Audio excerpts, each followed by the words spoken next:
नमस्कार दोस्तों, आप देख रहे हैं एमएसपी क्रिएटर्स हब। दोस्तों, आज की इस वीडियो के अंदर बात करने वाले हैं भारतीय गणराज्य की आज़ादी की शुरुआत का। दोस्तों, आज़ादी की शुरुआत आज से तकरीबन 150 साल पहले हुई थी। आज़ादी हमें 1947 में मिली, लेकिन उसकी शुरुआत हुई थी 1857 में। तो दोस्तों, हमारे इतिहास में सबसे ज़्यादा पढ़ाई जाने वाली चीज़ जो सबसे पहले शुरू की जाती है वो है आज़ादी का पहला स्टेप, 1857 की क्रांति, जो कि सबसे ज़रूरी थी भारत को आज़ाद कराने में। वीडियो में आगे बढ़ने से पहले जल्दी से चैनल को सब्सक्राइब कर लीजिए। उसके बाद हम चलते हैं इतिहास के पन्नों में, पढ़ेंगे 1857 की क्रांति। दोस्तों, 1857 का संग्राम ब्रिटिश शासन के खिलाफ एक बड़ी और अहम घटना थी। इस क्रांति की शुरुआत 10 मई 1857 ईस्वी में मेरठ में हुई, जो धीरे धीरे कानपुर, बरेली, झांसी, दिल्ली और अवध आदि स्थानों पर फैल गई। क्रांति की शुरुआत तो एक सैन्य विरोध के रूप में हुई थी, लेकिन एक समय के साथ उसका स्वरूप बदलकर ब्रिटिश सत्ता के विरुद्ध एक जनव्यापी विद्रोह के रूप में हो गया, जिसे भारत का प्रथम स्वतंत्रता संग्राम कहा गया। आइए हम जानते हैं 1857 की क्रांति के बारे में। 19वीं सदी की पहली आधी सदी के दौरान ईस्ट इंडिया कंपनी का भारत के बड़े हिस्से पर कब्जा हो चुका था। जैसे जैसे ब्रिटिश शासन का भारत पर प्रभाव बढ़ता गया, वैसे वैसे भारतीय जनता के बीच ब्रिटिश शासन के खिलाफ असंतोष फैलता गया। प्लासी के युद्ध के 100 साल बाद ब्रिटिश राज से दमनकारी और अन्यायपूर्ण शासन के खिलाफ असंतोष विद्रोह के रूप में भड़कने लगा, जिसने भारत में ब्रिटिश शासन की नींव हिला दी। 1857 के स्वतंत्रता संग्राम की बात करें तो इससे पहले देश के अलग अलग हिस्सों में कई घटनाएं घट चुकी थी। जैसे कि 18वीं सदी के अंत में उत्तरी बंगाल में सन्यासी आंदोलन और बिहार एवं बंगाल में चुनार आंदोलन हो चुका था। 19वीं सदी के मध्य में कई किसान आंदोलन हुए, जिनमें मालाबार के मोपलाह किसानों और बंगाल के मुस्लिम किसानों द्वारा फराइज आंदोलन अहम है। 19वीं सदी के पहले 5 दशकों में कई जनजातीय विद्रोह हुए, जैसे मध्य प्रदेश में भीलों का, बिहार में संथालों, उड़ीसा में गोंड्स और खोंड्स जनजाति का विरोध। लेकिन इन सभी आंदोलनों का प्रभाव क्षेत्र बहुत सीमित था, यानी स्थानीय प्रकृति के थे। अंग्रेजों के खिलाफ जो संगठित पहला विद्रोह भड़का वह 1857 में हुआ था। शुरू में तो यह सिपाहियों के विद्रोह के रूप में भड़का, लेकिन बाद में ये बहुत बड़ा हो गया। 1857 के विद्रोह का प्रमुख राजनीतिक कारण ब्रिटिश सरकार की गोद निषेध प्रथा और हड़प नीति थी। यह अंग्रेजों की विस्तारवादी नीति थी, जो ब्रिटिश भारत के गवर्नर जनरल लॉर्ड डलहौजी के दिमाग की उपज थी। कंपनी के गवर्नर जनरलों ने भारतीय राज्यों को अंग्रेजी साम्राज्य में मिलाने के उद्देश्य से कई नियम बनाए। जैसे किसी राजा के निसंतान होने पर उसका राज्य ब्रिटिश साम्राज्य का हिस्सा बन जाता था। राज्य हड़प नीति के कारण भारतीय राजाओं में बहुत असंतोष पैदा हुआ। रानी लक्ष्मीबाई के दत्तक पुत्र को झांसी की गद्दी पर नहीं बैठने दिया गया। हड़प नीति के तहत ब्रिटिश शासन ने सतारा, नागपुर और झांसी को ब्रिटिश राज्य में मिला लिया। अब अन्य राजाओं को भय सताने लगा कि उनका भी विलय थोड़े ही दिनों बाद हो जाएगा।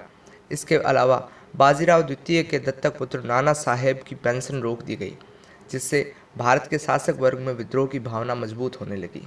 आग में घी का काम उस घटना ने किया जब बहादुर शाह द्वितीय के वंशजों को लाल किले में रहने पर पाबंदी लगा दी गई।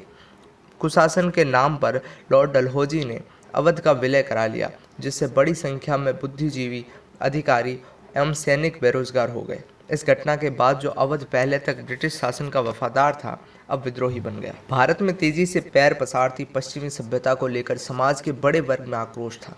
1850 में ब्रिटिश सरकार ने हिंदुओं के उत्तराधिकार कानून में बदलाव कर दिया और अब क्रिश्चियन धर्म अपनाने वाला हिंदू अपने पूर्वजों की संपत्ति में हकदार बन सकता था। इसके अलावा मिशनरियों को पूरे भारत में धर्म परिवर्तन की छूट मिल गई थी। लोगों को लगा कि ब्रिटिश सरकार भारतीय लोगों को क्रिश्चियन बनाना चाहती है। भारतीय समाज में सदियों से चली आ रही कुछ प्रथाओं जैसे सती प्रथा आदि को समाप्त करने पर लोगों के मन में असंतोष पैदा हुआ। भारी टैक्स और राजस्व संग्रहण के कड़े नियमों के कारण किसान और जमींदार वर्गों में असंतोष था। इन सब में से बहुत से ब्रिटिश सरकार की टैक्स मांग को पूरा करने में असक्षम थे और वे साहूकारों का कर्ज चुका नहीं पा रहे थे, जिससे अंत में उनको अपनी पुश्तैनी जमीन से हाथ धोना पड़ता था। बड़ी संख्या में सिपाहियों का इन किसानों से संबंध था और इसलिए किसानों की पीड़ा से वे भी प्रभावित हुए। इंग्लैंड में औद्योगिक क्रांति के बाद भारतीय बाजार ब्रिटेन में निर्मित उत्पादों से पट गए। इससे भारत का स्थानीय कपड़ा उद्योग खास तौर पर तबाह हो गया। भारत के हस्तशिल्प उद्योग ब्रिटेन के मशीन से बने सस्ते सामानों का मुकाबला नहीं कर पाए। भारत कच्ची सामग्री का सप्लायर और ब्रिटेन में बने सामानों का उपभोक्ता बन गया। जो लोग अपनी आजीविका के लिए शाही संरक्षण पर आश्रित थे, सभी बेरोजगार हो गए। इसलिए अंग्रेजों के खिलाफ उनके मन में काफ़ी गुस्सा भर गया। भारत में ब्रिटिश सेना में 87% से ज़्यादा भारतीय सैनिक थे। उनको ब्रिटिश सैनिकों के तुलना में कमतर माना जाता था। एक ही रैंक के भारतीय सिपाही को यूरोपीय सिपाही के मुकाबले कम वेतन दिया जाता था। इसके अलावा भारतीय सिपाही को सूबेदार रैंक के ऊपर पदोन्नति नहीं मिलती थी।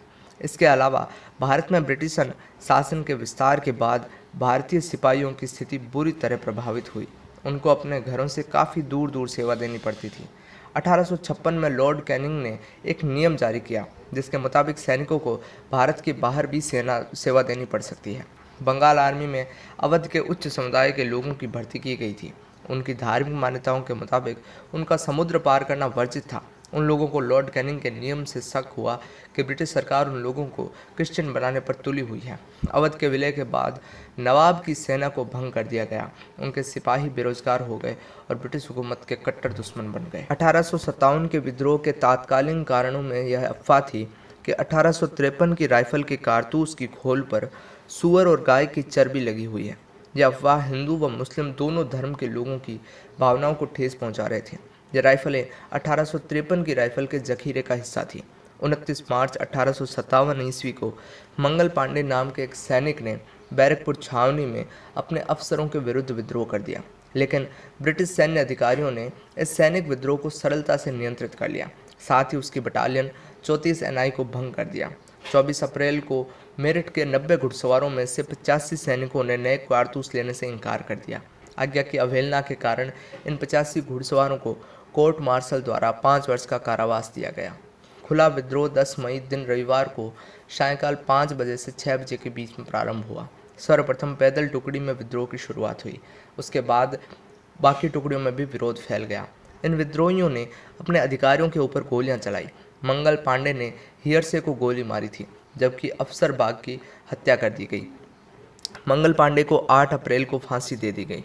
9 मई को मेरठ में 85 सैनिकों ने नई राइफलें इस्तेमाल करने से इनकार कर दिया, जिनको 9 साल की सज़ा सुनाई गई। दोस्तों, इस घटना के बाद मेरठ छावनी में विद्रोह की आग भड़क गई। 9 मई को मेरठ विद्रोह 1857 के संग्राम की शुरुआत का प्रतीक था।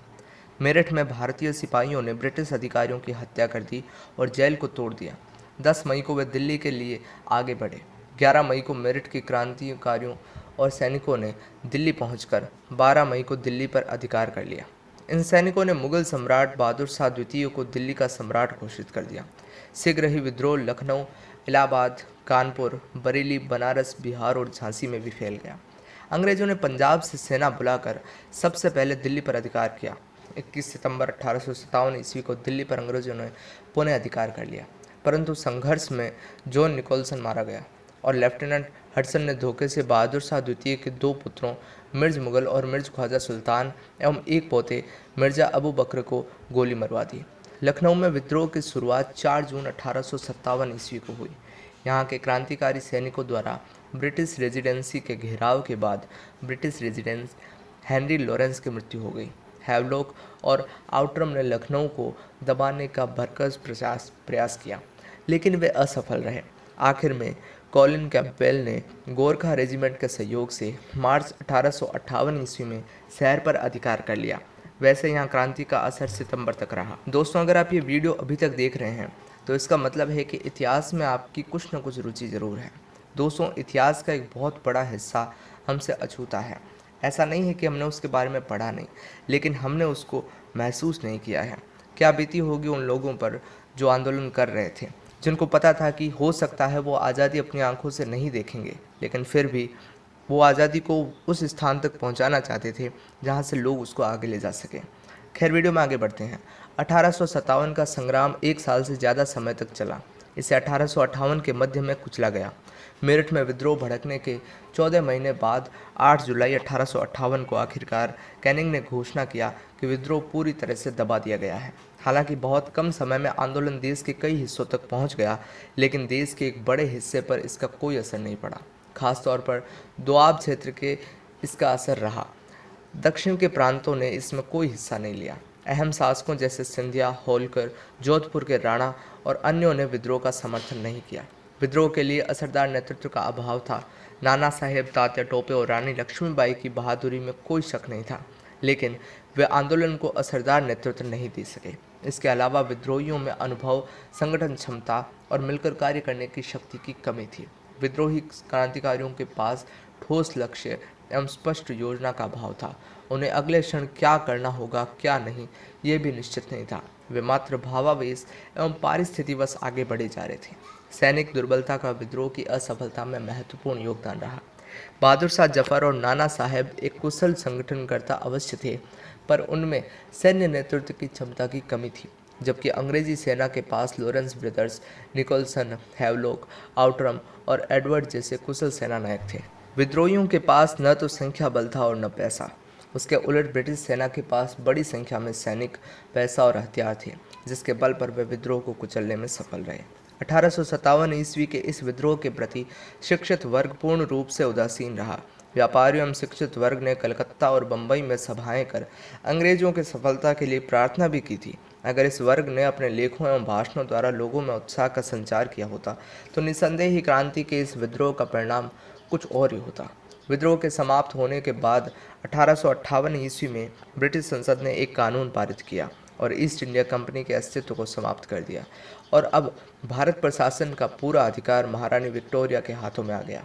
इंग्लैंड में 1858 के अधिनियम के तहत भारतीय राज्य सचिव की व्यवस्था की गई, जिसकी सहायता के लिए 15 सदस्यों की एक मंत्रणा परिषद बनाई गई। इन 15 सदस्यों में 8 की नियुक्ति सरकार द्वारा करने तथा 7 की कोर्ट ऑफ डायरेक्टर द्वारा चुनने की व्यवस्था की गई। ब्रिटिश सरकार की हड़प नीति को समाप्त कर दिया गया।